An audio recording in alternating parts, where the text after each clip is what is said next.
যে কিয়ামতের মাঠে বলবেন,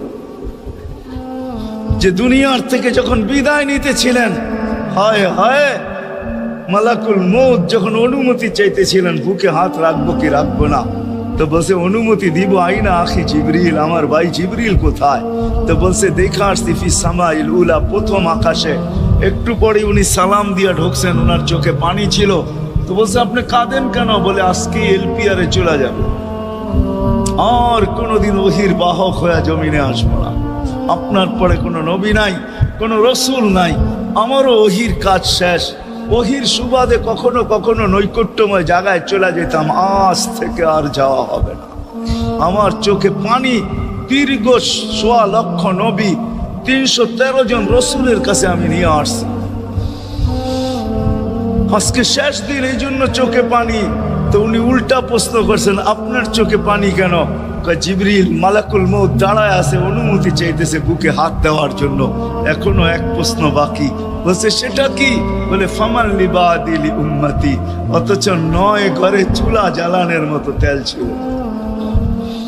খাওয়া তো দূরের কথা, বাতি জ্বালানোর তেল ছিল না। আম্মা জান আয়েশা রাদিয়াল্লাহু তাআলা আনহা বলেন, যদি তেল থাকতো তো খিদার তাড়না এতটুক ছিল, আগে তেল পান করে নিতাম। হাদিস উঠায় দেখেন, লেখা আছে ৯ ঘর ছিল, ৯ ঘর। হাসান হোসাইন ক্ষুধার্ত ছিল, আলী ফাতেমা ক্ষুধার্ত। কারো জন্য কোনো চিন্তা নাই যে আমার পরে আমার ৯ ফ্যামিলির কি হবে, হাসানের কি হবে, হোসাইনের কি হবে, আলীর কি হবে, ফাতেমার কি হবে। যেই সময় চাইতেছেন ওই সময় বলতেছে জিবরিল আমার পরে উম্মতকে কে দেখা রাখবে? লানত আমাদের জিন্দেগির উপর, লানত আমাদের জিন্দেগির উপরে। এমন জিন্দেগির থেকে জমিন ফাইটা মরা যাওয়া উচিত।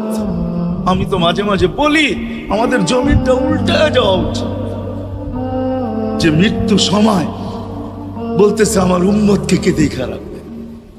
জিবরিল ছুটা গেছেন, ছুটা আসছেন, আল্লাহ জবাব পাঠাইছেন, লা আতরুকু উম্মাতাকা ফারদা ওয়ালা ওয়াহদা।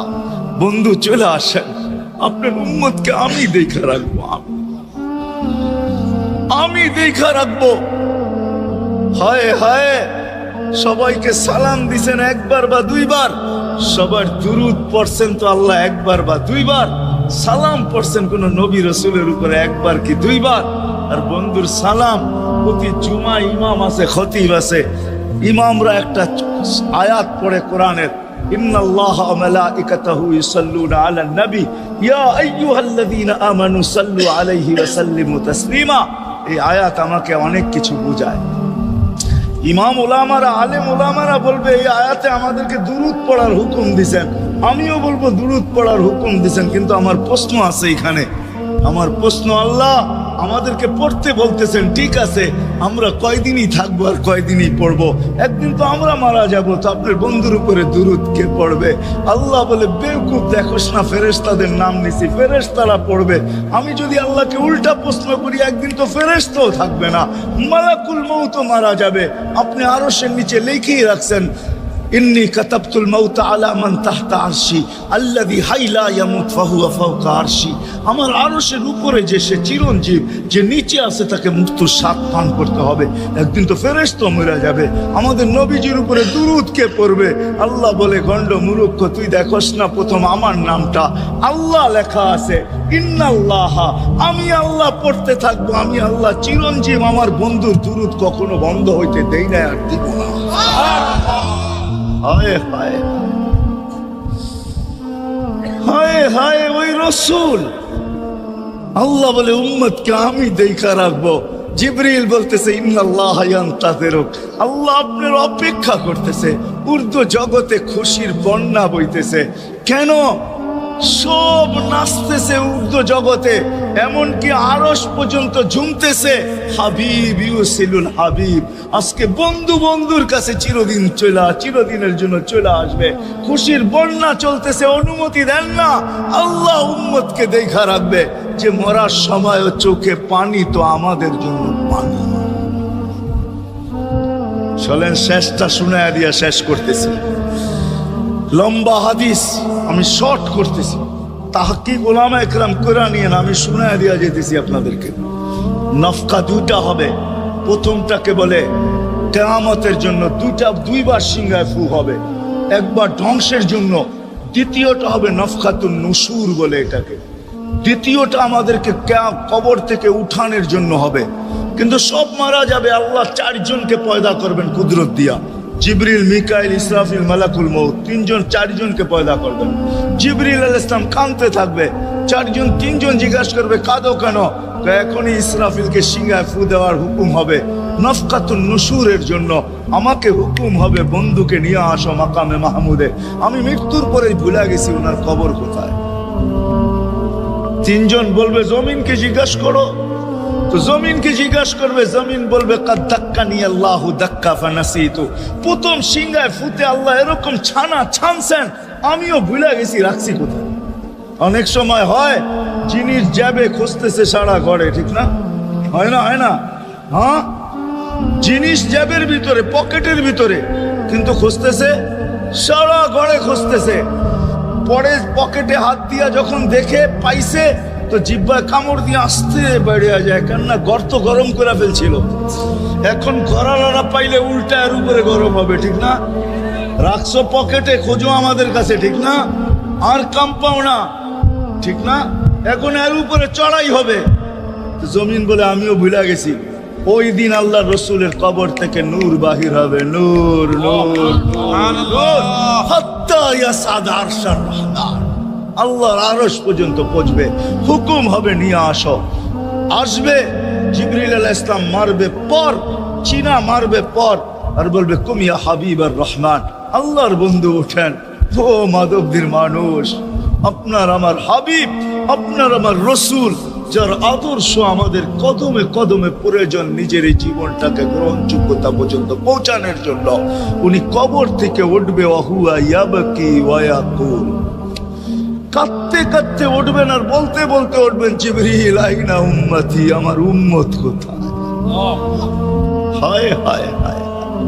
আসেন আজকে এই সিরত কনফারেন্স থেকে আমি তো আপনাদেরকে বুঝাইতেছি, আমার মন চায় জিনদেরকেও বুঝাই, ওদেরকে পাইলে ওদেরকে পায়ে ধরা বুঝাইতো। জিন ইনসানকে বলতেছি, আসেন আজকে এই মজমার থেকে নবীর আদর্শ শিখেন। নবী আল্লাহ পাওয়া শুধু নবীর আদর্শের ভিতরে। এই জন্য আল্লাহ বলছে, লাকাদ কানা লাকুম ফি রাসূলিল্লাহি উসওয়াতুন হাসানাহ লিমান কানা ইয়ারজুল্লাহ, যে আল্লাহ পাইতে চায়। বল আগের আয়াত কি? বল ইয়াউমিল আখিরা, আর যে আখিরাত পাইতে চায়, আখিরাতের বাদশাহী যে চায়, যে আল্লাহকে পাইতে চায়, আখিরাতের বাদশাহী পাইতে চায়। দুনিয়া 60-70 বছরে এখানে পাইলো যেমন, না পাইলো তেমনই। যে পাইছে তার জন্য সূর্যের গতি যতটুকু, ঋতু তার জন্য যেমন, ঘড়ির কাঁটা তার জন্য যেমন, যে পায় না তার জন্য সমান। এখানের জীবন কেটে যাবে। বিদায় আসেন আজকে এই মজলিস থেকে প্রতিজ্ঞাবদ্ধ হই যে নবীর আদর্শের উপরে আল্লাহর রাসূল সুযোগ দিয়েছেন আমাদেরকে। আমি শেষ কথা বলতেছি, আগে এখন তো ব্রিজ আর ব্রিজ, ফ্লাইওভার আর ফ্লাইওভার, ঠিক না? হয়তো 2-1 বছর পরে আমরা এটাও দেখব যে মাধবদীর ওই মাথার থেকে নিয়ে একবারে কোথায় পাঁচদোনা পর্যন্ত ফ্লাইওভার চলে গেছে, ঠিক না? গাড়ি উঠবে এখান দিয়ে ওইখানে যে নেমা যাবে, কোনো জ্যাম না জট, ঠিক না? হ্যাঁ, কিন্তু একদিন ছিল শাখো, ছিল আমাদের দেশে শাখো, চিনেন? বাঁশের শাখো ছিল। আল্লাহর রাসূল বুঝাইতে চাইতেছে, একটা সময় আসবে আমার উম্মত বাঁশের শাখো, কেউ যদি বাঁশের শাখো থেকে স্লিপ খায় বা গাছে উঠা যদি গাছের থেকে পড়া যেতে চায়, তো ডাল ধরা যেরকম লটকায়া থাকে, শাখর থেকে পড়তে যায় শাখর উপরের বাঁশ ধরা যেরকম লটকায়া থাকে। আল্লাহর রাসূল আমাদেরকে সুযোগ দিছেন, একটা সময় আসবে উম্মত আমার একটা সুন্নত ধরেও যদি মউত পর্যন্ত লটকায়া থাকতে পারো, তাইলে তোমাকে 100 শহীদের সওয়াব দেওয়া হবে। মান তামাসসাকা বিসুন্নতি, মান তামাসসাকা বিসুন্নতি ইনদা ফাসাদি উম্মতি। এই জন্য আসেন, আজকে বড় অবহেলিত, বড় দীক্ষিত, বড় লাঞ্ছিত, বড় ঘৃণিত আমাদের রাসূলের আদর্শ আমাদের জীবনে, বড় ঘৃণিত, বড় দীক্ষিত, বড় লাঞ্ছিত, বড় অবহেলিত। সর্বক্ষেত্রে দেখেন বিয়া দেখেন আর শাদী দেখেন, হয় হয় পোশাক দেখেন আর আশাক দেখেন, সর্বক্ষেত্রে নবীর আদর্শকে আমরা পিছে ছেড়া দিছি। আর যার কারণে আজকে মুসলমান দুনিয়াতে লাঞ্ছিত, যার কারণে আমরা ঘরে লাঞ্ছিত, ঘরের ভিতরে কোনো মিল নাই, মহাব্বত নাই। বহুত ঘর পাওয়া যাবে স্বামী এক খাটে স্ত্রী আর এক খাটে, বহুত ঘর পাওয়া যাবে।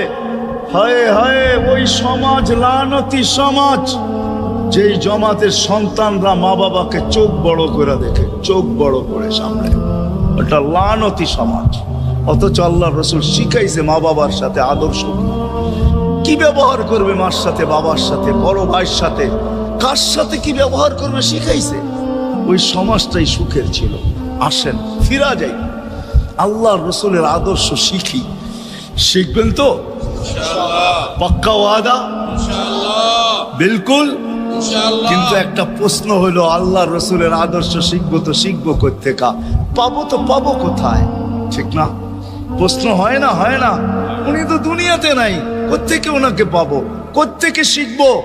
আজকে আপনার আমার চতুর্দিকে ওই লোকগুলা বসা আছে যারা আল্লাহর পক্ষ থেকে নির্বাচিত। আওরাসনাল কিতাব আল্লাযীনা ইসতাফাইনা মিন ইবাদিনা, আমি কোরআন দিতেছি, হক্কানি আলেম আর আল্লাহ ওয়ালারা আল্লাহর পক্ষ থেকে নির্বাচিত, যারা নবীর আদর্শকে নিজের পাশে সুরক্ষিত রাখছে, নিজের কাছে একটাকেও হারাইতে দেয় নাই, এমনকি ক্ষুদ্র থেকে ক্ষুদ্রকেও হারাইতে দেয় নাই, এমনকি নবীর একটা জানোয়ারের নাম পর্যন্ত হারাইতে দেয় নাই। হক্কানি আলেমরা আল্লাহ ওয়ালারা সুরক্ষিত রাখছেন আল্লাহর রসুলের আদর্শ। এই জন্য আমি বলবো, নবীকে তো পাওয়া যাবে না, উনি তো দুনিয়ার থেকে চলে গেছেন, এটাই সত্য। কিন্তু উত্তর সুরি রেখা গেছেন। আল্লাহর পক্ষ থেকে নির্বাচিত লোক আছে, রসুলের পক্ষ থেকে নির্বাচিত লোক আছে, যাদের কাছে নবীর আদর্শ আছে। আপনি বেশি শিখতে পারেন না, আমার কোনো আপত্তি নাই। কেননা ছাড় যখন আল্লাহর রসুলই দিছে, আল্লাহর রসুলই যখন আমাদেরকে ছাড় দিছেন, তো আমি ছাড় দিব না কেন?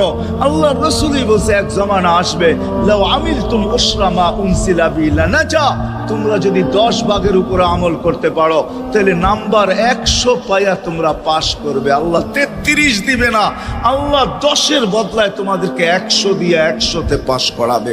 আর সর্বশেষ তো এটাও বলছেন যে আমার একটা সুন্নতকে ধরে রাখো, এক শহীদের সোয়াবই জান্নাত যাওয়ার জন্য যথেষ্ট। জান্নাত যাওয়ার জন্য তো একজন দেওয়া হবে, 99 শহীদের সোয়াব তোমাকে পুরস্কার হিসাবে দেওয়া হবে। কেননা তুমি একটা সুন্নতকে ধরেই লটকায় ছিল। ওলামাদের কাছ থেকে শিখি, ঘরের বাচ্চাদেরকে শিখাই, যুবকদের পায়ে ধরা বলবো, শিখো, নবীর আদর্শ ছড়াও। সারাদিন ফেসবুকে কাজ করো, ফেসবুক দেখো, খোদার কসম হোয়াটসঅ্যাপ দেখো, ভাইবার দেখো, ইবু দেখো, তোমাদের মেধাগুলাকে নবীর আদর্শের পিছে লাগাও, নবীর শানের পিছনে লাগাও, যে নবীর শান কত বড়, কত বড় শানওয়ালা নবী আল্লাহ আমাদেরকে দিয়েছেন, তার মর্যাদা কত বড়, তার পরিচয় তুলে ধরো, তার আদর্শকে তুলে ধরো, নিজের জীবনে আদর্শকে প্রতিফলিত করো। ইনশাআল্লাহ ওই দিন দেখবো, যেই দিন আবু বকর পেয়ালা ভরা দিবে, উমর রাদিয়াল্লাহু তাআলা আনহুর হাতে উঠায় দিবে, আবু বকর সিদ্দিক রাদিয়াল্লাহু তাআলা আনহু হাউজে কাউসারের নিচে থাকবেন, পারে থাকবেন, তলদেশে থাকবেন, উনি পেয়ালা ভরা দিবে উমর রাদিয়াল্লাহু তাআলা আনহুর হাতে, উমর রাদিয়াল্লাহু তাআলা আনহু উঠায় দিবে আমাদের নবীজির হাতে, আর নবীজি ঠোঁটে লাগায়া বলবে, ইশরাব লা তাজমান বাদাহা আবাদা, পান করার কোনোদিন পিপাসা তোর কাছে আসবে না। ওই দিনের দৃশ্যটা কিরকম?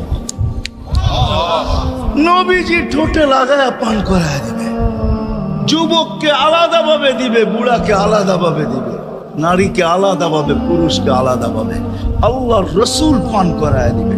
ওই দিন কেমন হবে ওই দৃশ্য? যেই পানি পান করার পর আর জীবনে কোনোদিন পিপাসা আসবে না। কেমন হবে ওই দৃশ্য? এই জন্য আসেন আজকে এই সিরত মাহফিল থেকে, সিরতুন নবী থেকে আল্লাহর রসুলের আদর্শকে শিখি।